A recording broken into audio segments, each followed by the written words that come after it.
This time on Between the Wheels. Your environment dictates who you turn out to be. In this case, I grew up with a lot of guys around my neighborhood who had hot rod cars.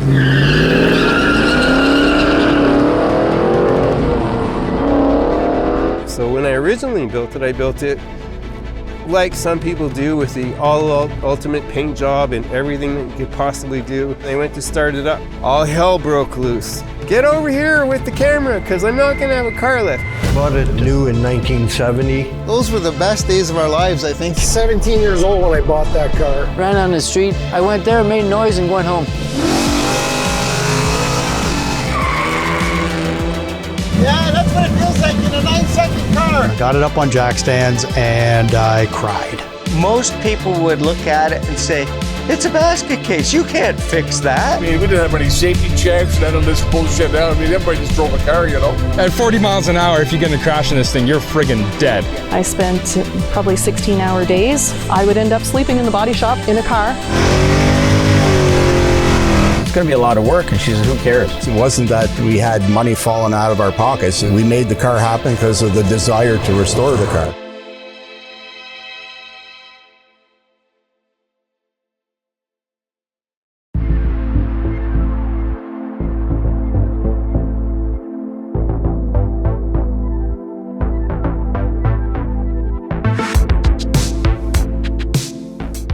All right, so I'm standing here with Dan with his 1976, not so 1976 Camaro. It's got a 70 front end, which you put on, and this is kind of something really unique you've done with the car here. Tell us about this car, man, because this car has a lot of history. I grew up in a neighborhood called Mechanicsville, so your environment dictates who you turn out to be. In this case, I grew up with a lot of guys around my neighborhood who had hot rod cars and did this kind of stuff all the time. So as a youngster, I kind of handed them the tools and you know, did all the little grunt work for them and stuff like that. Just listening to what they talked about and just learning as I go. And so I realized you could do a lot of stuff with cars. So over the years, I've gotten right into the hobby and thoroughly enjoy it. And it's a great pastime that I really, really love. This particular car is the second in the series of a bunch of cars that I do. The first one I did was a race car. So it was an all-out race car. It didn't drive on the street, roll bars and all that. And I bracket raced for 4 or 5 years. When I retired, I wanted a nice car to go to car shows and go to Lustville and do all kinds of stuff like that. So what I did was I built this car for that. So when I originally built it, I built it like some people do, with the ultimate paint job and everything that you could possibly do. Put my heart and soul into it. Lots of time, hours and hours and hours of sanding and doing all kinds of work and doing it all perfect. And when I was done, I had about a year to go to retire. And I was at the cottage on the May 24 weekend, and I went to start it up to check it. And all hell broke loose. There was a small fire that I could see through underneath the hood. The hood on that car was fiberglass. And so what happened with that was I started it to just check stuff. We weren't going anywhere. And I could see a small fire. And I walked around, shut the car off, walked around, opened the hood. And when I opened the hood, it just poof. And then it just exploded, like when the air got to it. So it wafted, like woof. So I burnt my eyebrows, burnt my nose hair stuff, set the car on fire. Panicked, called my girlfriend and said, get over here with the camera, because I'm not gonna have a car lift. It was fully engulfed. Because the fiberglass hood was fiberglass, it added to it, so it helped it.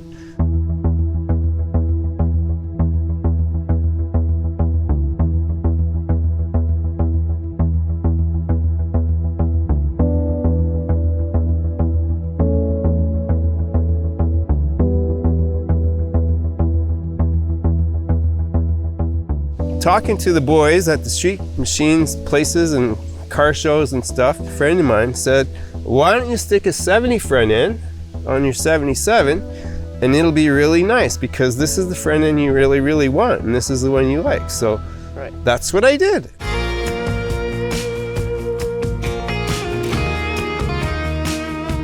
These cars are like Legos, and if you have the right manual, you can put all this together very easily. So took off the 1977 front end, Laid this one in. It was a couple of grand in parts, but I saved 600 pounds doing that. 600 pounds in this kind of a car is a big deal. So, and that's the thing, when you have a car like this, a lot of people build them to go fast, and that means putting performance parts on, spending a lot of money. You go fast by actually taking stuff off. That's your secret. The first car I had was fiberglass front fenders, fiberglass hood, fiberglass front, fiberglass trunk lid. Every bolt in the car was aluminum. So I took all the bolts out of the car, I bolted stuff together, put aluminum bolts in, just to save weight. I was a pretty freak.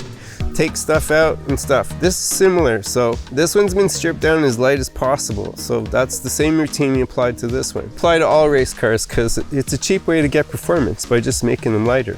Exactly, so this one, it doesn't have the greatest, fastest engine in the world. It does have a pretty good one, and we're gonna talk about that in a second, but really what the secret here is just removing the weight. Getting rid of the inner fenders, changing as much as you can. A lot of your interior is actually gone. You don't have a rear seat. So you're just kind of saving weight. No one sits back there anyway. Exactly. So, and the funny thing about this car, well, not so much funny, but it's kind of a life lesson. So when you first had this painted, it was pristine and it was a super expensive paint job. You didn't want anyone to touch it. Yeah. How did the fire change? Because it didn't just change the car. The fire changed your life. Yeah. I used to be quite upset if someone would scratch the car or sit on it or just touch it even, because I mean, you spend a lot of hours polishing and making it nice for the car. So definitely I would have never lived on a dirt road like I do now. Well, after the fire, I kind of saw a lot of old rat rods and stuff, and the rat rod appealed to me because they're very creative in how they do stuff. And I'm like, okay. So that's what I applied here. I made my own dash. There's a part of the dash that came from my stereo. When my mom was a kid, we used to have the stereo and I couldn't touch it because my fingerprints would leave fingerprints. So that's on my dash and I touch it every day. That kind of stuff. When it comes to Camaros, 67, 68, 69, very popular. 70, not so much, but it's a very specific year. Why that year? Grumpy Jenkins built one. It was called Grumpy's Toy. It was white. It was my favorite year, and I saw it in a magazine. And then I copied off that. As a little kid, when my mom used to take me to the grocery store, and they did their groceries, I would scoot off to the aisle where the magazines were. And there were these magazines, hot rod magazines. And that's how this all started. I used to read those at the grocery store. That's pretty cool, man. Well, you did a lot here, and you've really changed your style and your whole perspective on life and everything, and kind of not worrying so much about the looks and the details, but rather having fun. You know, doing fun shit. And speaking of fun shit, this is a fast car. And because you took out the weight, we got to look at what the engine is. So maybe pop the hood, let's see what's under there. Sure. This is from a white Freightliner truck. This is how they open their hoods. This is also how I open my hoods because there's no latches or anything. They're all gone now. So this is the way we do it. Small block Chevrolet. Aluminum heads, aluminum water pump, all the stuff. Cam, dual, plain, intake, the carb they recommended, roller rockers, roller assembly and all that stuff like that, balanced, blueprinted. Joe, what's your compression ratio that you're running on this right now? We had to be conservative because of the pump gas that we're going to use. I wanted to buy gas everywhere I went. So we're about 10.5 to 1, somewhere in there. So you want this thing to still be able to drive to the car shows or to the track and actually be able to drive back rather than being trailered, because if it's trailered, it's a whole different story, you know what I mean? Yeah. And that was really important. When we were talking off camera, you were really adamant about this thing driving. So you did not want race fuel, obviously. You wanted pump gas. There's a few things that come into play with what he's saying. One is, if you're gonna have slicks at a drag strip and you're gonna do that kind of racing, then you can afford to have a really steep rear end gear, 513, 411s, 456, those kind of gears. If you drive to the racetrack from here, you can't do that. I'd be at 6,000 RPM all the way to Lustville. That would cost me a fortune. So you have to do a trade-off here between what you're gonna do. So I decided I wasn't ever gonna put slicks on the car and not do it that way. So this is an honest 12-second car on street tires.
All right, first off, I want to implore and all the people out there watching and stuff like this, it did catch fire.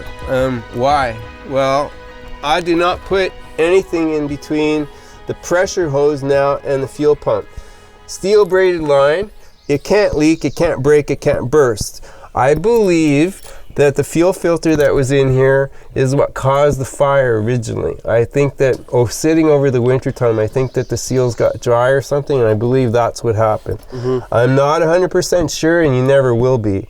No one could figure it out, but I don't have any filter on the pressure side. I have a steel braided line that's locked. That's the most important thing.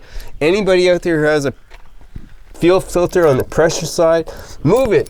Filter the fuel before it gets there. Don't put it under pressure. Save yourself a lot of grief. Every year when you have a car like this, because you have it all the time, you can see, and you go to car shows or the racetrack and stuff, and you see stuff that other people do that you might not have done yet. So what are things that you can do to improve? Well, for instance, way back when I had a fan drive with the fan pulleys and all that stuff like that, and I was talking to everyone else, and they said, you know, you can go a whole lot faster if you don't have a fan and you have 2 electric fans. Not only that, your car won't overheat in traffic. So I was like, that sounds like a good idea. So like maybe a couple of years down the road, I upgraded that, and that's what I did to that. Talking to the boys, you say, those MSD distributors, they're fantastic. But if something goes wrong, how do you track a problem in an MSD? So I'm like, okay. So I tried a different ignition this year, and it's not an MSD, it's a different kind, but it's really, really good. I was just thrown back by how good it is. As a matter of fact, I left it, and we did the fastest time ever with this setup. Really? So I like this setup. I think it's called a Thunderbolt from Summit. Okay. So before you did run slicks and you did the whole race car thing, what kind of times were you running back in those days? With the other car? Yeah. So between 1140 and 1180 every weekend, all summer long, that was where we ranged. And then towards the end, we got a little spectacular. We put a 2-speed and a trans brake and all the buttons that the kids have. That wasn't available when I was growing up. All the techno racing with the delays and all that, that didn't even exist way back when, so we didn't have all that stuff. Those are crazy times to get back in the day, but you were running like fiberglass. I also raced against some guys, you know, these Italian guys, they would flip a coin for lanes, right? And they'd flip you, and they had coins that had 2 heads, and it took me a long time to learn some of these tricks at the drag strips, but yeah, that's another story. That's pretty cool. So yeah, do everything you can. So I think the next thing we got to do is take this thing, see what it is, because this is a pretty unique build, and I think we can have some fun with it and check out what this thing can do. Oh, well, here's my thoughts on this, Max. I've seen Max do a few of these now. I think Max should drive my car, and he can tell you what it feels like. If he gets us arrested, he gets us arrested. Oh, that's just the way it's going to be. Okay. I wasn't planning that. Okay, all right. How can you road test a car if you don't drive it? Sorry, you're driving. Okay, you know what? Well, I think we've got to close the hood and do fun shit. All right, thank you very much.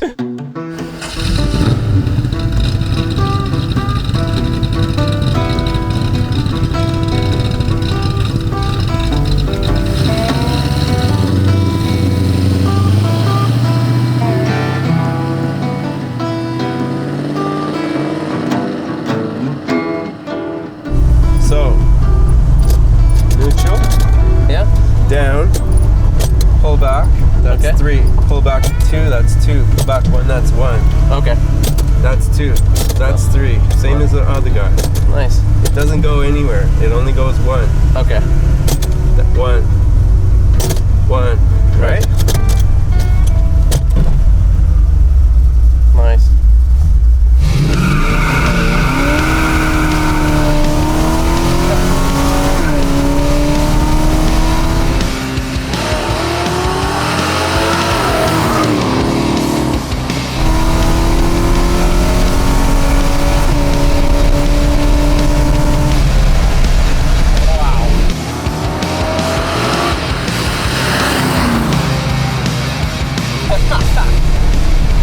I couldn't do that at the drag strip because I just spin.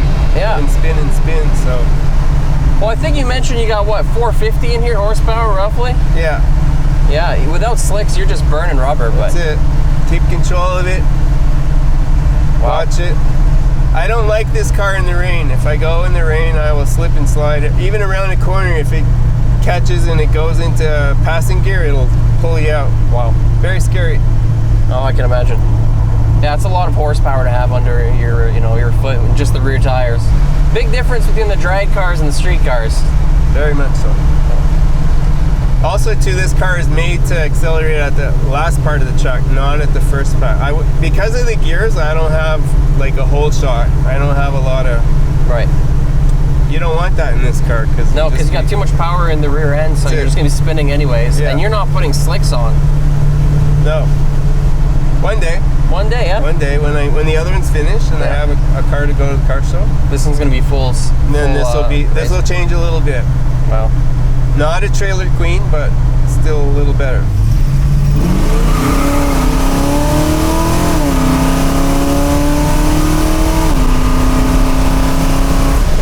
Oh yeah. I could see though using the manual shift to your advantage, you know what I mean? When you're bracket racing, I don't do that. No, really? I just leave it in drive because it's just at the same place, right? Yeah. So then it's not you that's doing it, it's the car. Okay. As long as you repeat what you do, then it's good. Wow, this is a lot of fun, man. Thank you. You're welcome. Thank you for doing that, man. That's awesome. Right. I think you should test every car that you do. I mean, how would fine, you know? if you let me, yeah.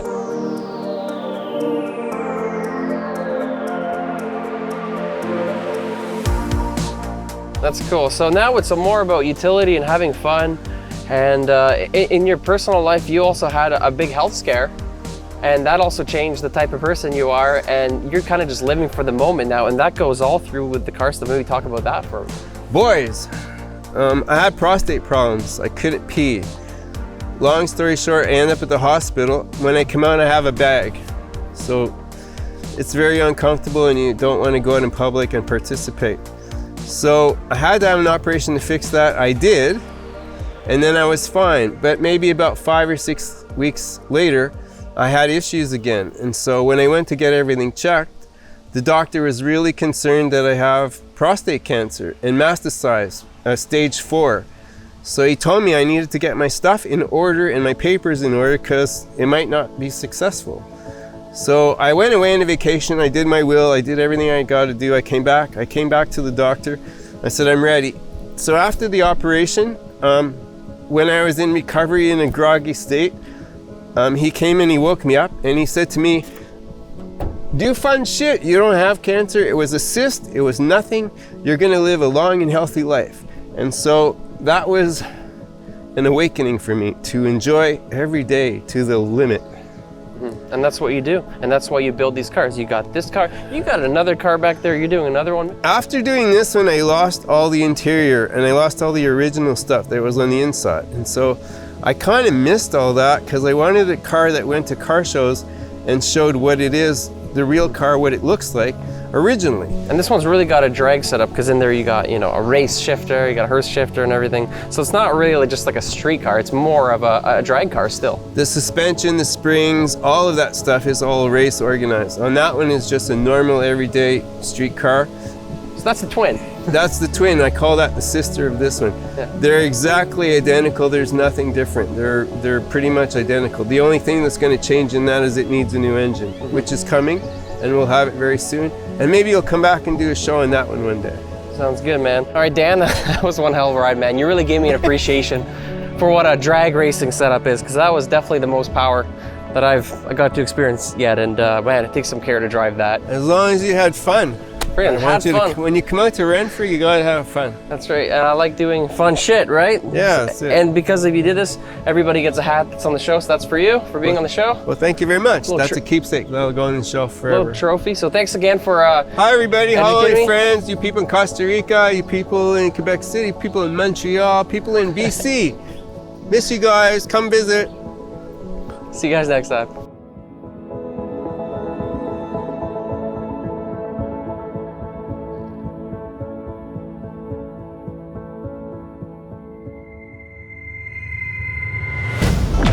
Next time on Between the Wheels. We're losing all the young people that are buying muscle cars. They're not even coming into our showrooms. So they put this car together to draw a crowd. With American Motors engineers being as far forward as they were thinking in the way the car was designed, it kind of turned into the car I wanted to acquire.